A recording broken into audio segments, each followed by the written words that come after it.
This is 7 National News, and our top story. Under the directives of President His Highness Sheikh Khalifa bin Zayed Al Nahyan and the instructions of General Sheikh Mohammed bin Zayed Al Nahyan, Crown Prince of Abu Dhabi and Deputy Supreme Commander of the UAE Armed Forces, the follow-up committee of the initiatives of the UAE President has approved the construction and distribution of 897 houses for UAE nationals in various emirates across the country. The committee endorsed a project for building 426 new houses and distributing 92 homes, which have been constructed for beneficiaries in Sharjah, Ras Al Khaimah and Al Quwain. The committee also initially approved the provision of 87 replacement houses and allocated 292 homes for people with disabilities, widows and other groups in society in urgent need of housing. Under the patronage of the UAE Vice President, Prime Minister and ruler of Dubai, His Highness Sheikh Mohammed bin Rashid Al Maktoum, the inaugural West Africa Investment Forum opened yesterday at Madinat Jumeirah. The event is co-organized by the West African Economic and Monetary Union, the West African Development Bank and international corporate finance and advisory firm Global Finance and Capital Limited, and has brought together heads of state of 6 of the 8 participating African countries, as well as key stakeholders for the formal announcement of a series of large-scale infrastructure developments in West Africa. In her welcome speech to the participants, the UAE Minister of State, Her Excellency Reem Ibrahim Al-Hashimi, explained ways of building new relations and fruitful cooperation between the UAE and West African countries, particularly in areas of expanding joint investments. The President of the Commission of UEMOA, in his speech at the opening of the forum, thanked the ruler of Dubai for his generous patronage and attendance of the opening of the event, also acknowledging the logistics support provided by the relevant authorities in Dubai for all participants and delegates of the forum. And the UAE Vice President, Prime Minister and ruler of Dubai, His Highness Sheikh Mohammed bin Rashid Al Maktoum, met with the heads of the state of the West African Economic and Monetary Union countries in the presence of Dubai Deputy Ruler, His Highness Sheikh Maktoum bin Mohammed bin Rashid Al Maktoum. The ruler of Dubai welcomed the presidents of Benin, Côte d'Ivoire, Senegal, Burkina Faso, Niger and Togo, as well as the Speaker of the Guinea-Bissau Parliament and the Minister of Commerce and Industry in the Republic of Mali. Highlighting the strong relations between the UAE and the countries in the African continent, His Highness Sheikh Mohammed expressed confidence that the future promises strategic partnerships across different sectors for the benefit of the people of UAE and African countries. Also present at the meeting were the Chairman of Dubai Civil Aviation and Chief Executive of the Emirates Group, His Highness Sheikh Ahmed bin Saeed Al Maktoum, the Minister of Economy, His Excellency Sultan bin Saeed Al Mansouri, and the Minister of State, Her Excellency Reem Al Hashimi, as well as other officials and distinguished guests. The International Fund for Animal Welfare, IFO, has organized the 20-day campaign Ivory Smuggling Leads to Prosecution at the Dubai International Airport in July this year. The Regional Director of IFO in the Middle East and North Africa, Dr. El Sayed Ahmed Mohammed, says they were successful in educating and raising awareness among the 744,809 passengers they interacted with, majority coming from Africa and heading to China. Survey results revealed that more than 90% agreed that ivory trade is illegal and should be banned, while smugglers should have harsher penalties. 93% agreed that there are other alternative souvenirs they could buy instead of one made from wildlife. 79% agreed that purchasing souvenirs made of wildlife parts threatens the survival of these animals. Since 2003, the UAE has been actively implementing its law against ivory smuggling and trade. As part of their campaign, IFO also conducted educational awareness in schools in the UAE, with hopes of extending their reach to other countries in the region by next year. We are now targeting more countries in the region having the same problem of the exotic pets. So we had approved for implementing the education programs that we implemented here in UAE, in Bahrain, and we hoping that we get soon approval from Lebanon and maybe Qatar. Coming back from a recent trip to Kenya, Dr. Mohammed says they aim to make people understand that this is not only about saving elephants. there you will see how much it is important to save elephant. It is not for the sake of saving elephant only. It is for the sake of the survival of the community who needs this elephant for to be used in the ecotourism.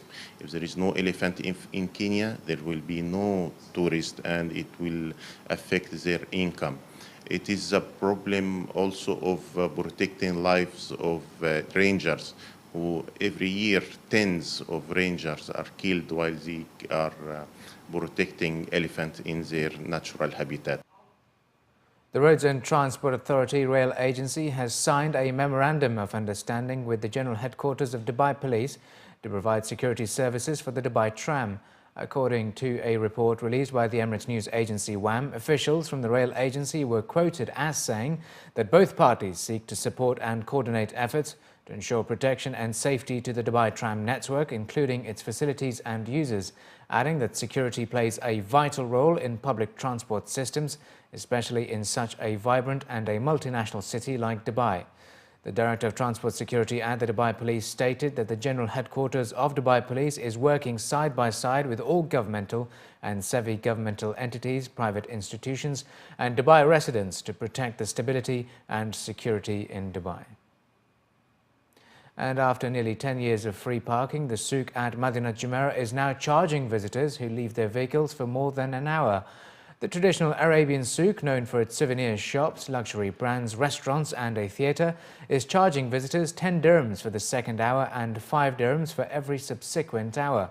The parking charges came into effect last month, although the first 3 hours are free when dining in some restaurants and using the valet parking service.